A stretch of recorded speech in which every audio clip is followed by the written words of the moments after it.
एक बार की बात है, गौतम बुद्ध अपने शिष्यों को शिक्षा दे रहे थे। इसी दौरान हैरान परेशान वहां राजा अजातशत्रु आ पहुँचे। उन्होंने गौतम बुद्ध को प्रणाम किया और कहा, हे बुद्ध, जब से मैं तुम्हारा अनुयायी बना हूँ, तब से सभी लोग मेरे सीधेपन का बहुत फायदा उठा रहे हैं। आपका अनुयायी बनने से पहले लोग मुझसे बहुत डरते थे, क्योंकि तब मैं बहुत क्रूर था और किसी को भी मृत्यु दंड देने में क्षण भर का भी समय नहीं लगाता था।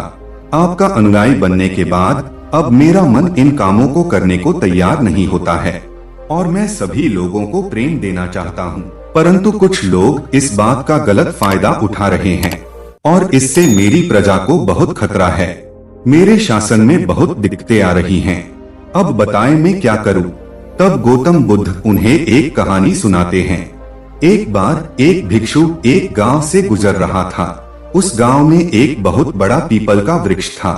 चलते चलते भिक्षु बहुत थक गया था। उसने सोचा कि उस वृक्ष के नीचे थोड़ा आराम कर लिया जाए। वह वहां पहुंचा ही था कि कुछ लोग उसे रोक देते हैं और भिक्षु से कहते हैं कि वहां एक बहुत जहरीला सांप रहता है। उसने बहुत से लोगों को डस लिया है। वह इतना खतरनाक है कि जो भी उसके सामने आता है उसे जिंदा नहीं छोड़ता है।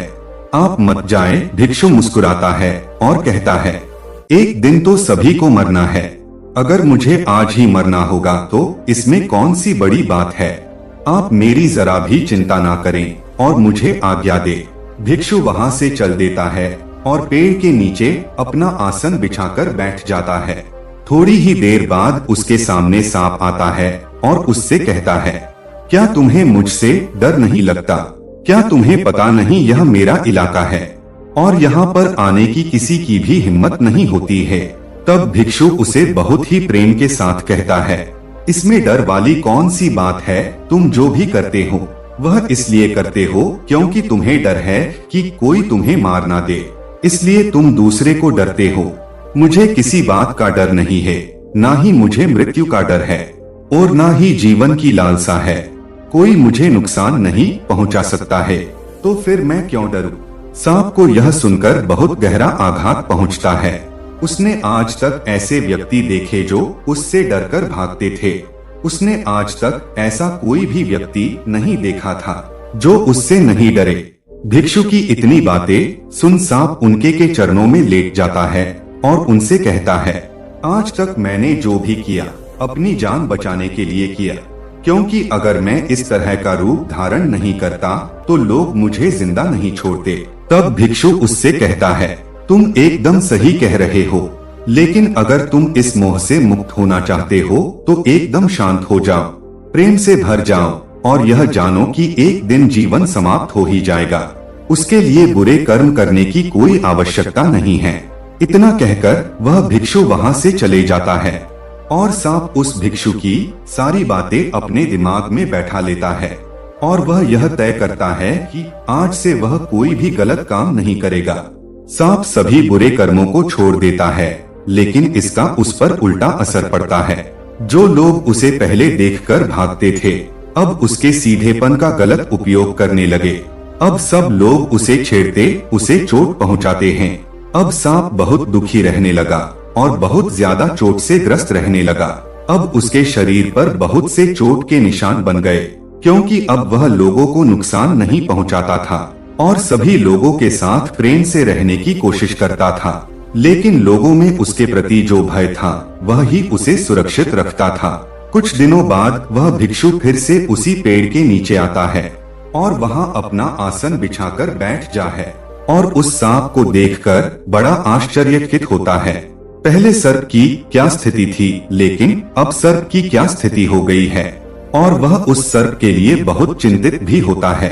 भिक्षु को देखकर सांप कहता है, हे भिक्षु, जब से आपने मुझसे कहा कि मैं शांत हो जाऊं और प्रेम को अपनाऊं, तब से लोगों ने मुझसे बहुत गलत व्यवहार करना शुरू कर दिया, जिससे मुझे जीवन जीने में बहुत कठिनाई हो रही है। अब आप ही बताएं मुझे क्या करना चाहिए।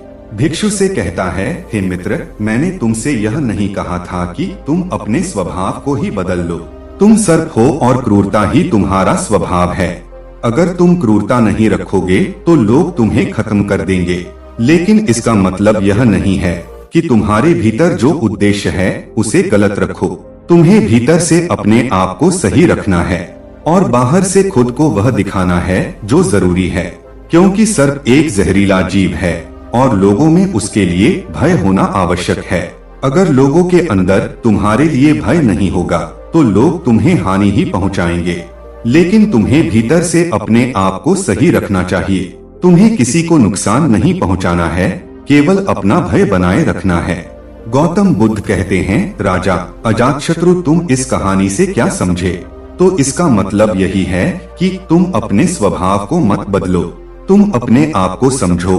तुम अपने आप को प्रेम पूर्ण पाओगे तो अपने उद्देश्य को अच्छा पाओगे, फिर तुम्हें उससे खुशी मिलेगी और जब तुम्हें खुशी मिलेगी तो तुम लोगों को खुशी दे सकोगे। और यह इस बात की जरा भी जरूरत नहीं है कि तुम बाहर से लोगों को क्या दिखा रहे हो। जरूरत इस बात की है कि तुम भीतर से अपना उद्देश्य क्या रखते हो।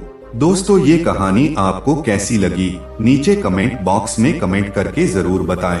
वीडियो को लाइक करें, शेयर करें और चैनल को सब्सक्राइब जरूर करें।